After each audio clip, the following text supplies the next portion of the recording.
आमगाव देवरी विधानसभा क्षेत्राचे काँग्रेस पक्षाचे माजी आमदार सहस्राम कोरोटे हे 21 फेब्रुवारीला उपमुख्यमंत्री एकनाथ शिंदे यांच्या उपस्थितीत शिवसेना गटात प्रवेश करणार आहे।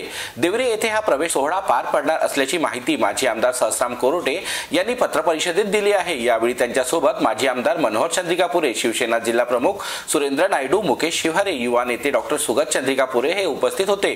2024च्या विधानसभा निवडणुकीत विद्यमान आमदार सहस्राम कोरोटे यांची तिकीट काँग्रेस प्रदेश अध्यक्ष नाना पटोले यांनी कापत एका सेवानिवृत्त अधिकाऱ्याला दिली असता आमगाव देवरी विधानसभा क्षेत्रात काँग्रेस पक्षाला पराभव पत्करावा लागला असता।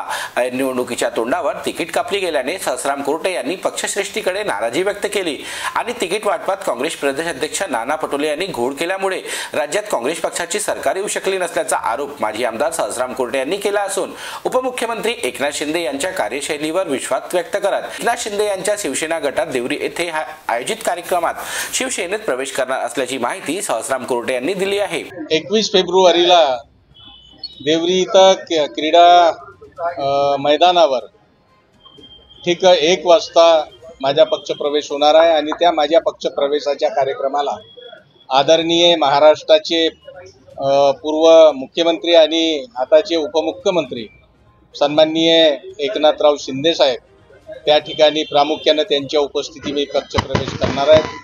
साहेबांसोबत राज्याचे वित्त राज्यमंत्री आदरणीय आशिषजी जयस्वाल साहेब, सन्माननीय नरेंद्रजी भोंडेकर साहेब भंडाऱ्याचे आमदार, शिवसेनेचे दोनही जिल्हाध्यक्ष शिवहरे साहेब, नायडू साहेब आणि अनेक सेनेचे नेते मंडळी त्या ठिकाणी माझ्या पक्षप्रवेशाच्या कार्यक्रमाला उपस्थित राहणार आहे।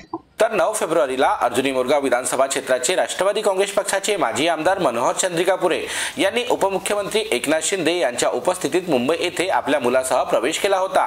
तर येत्या काळात गोंदिया विधानसभेचे माजी आमदार आणि एक माजी खासदार एकनाथ शिंदे यांच्या शिवसेना गटात प्रवेश करणार असल्याची माहिती माजी आमदार मनोहर चंद्रिकापुरे यांनी दिली आहे।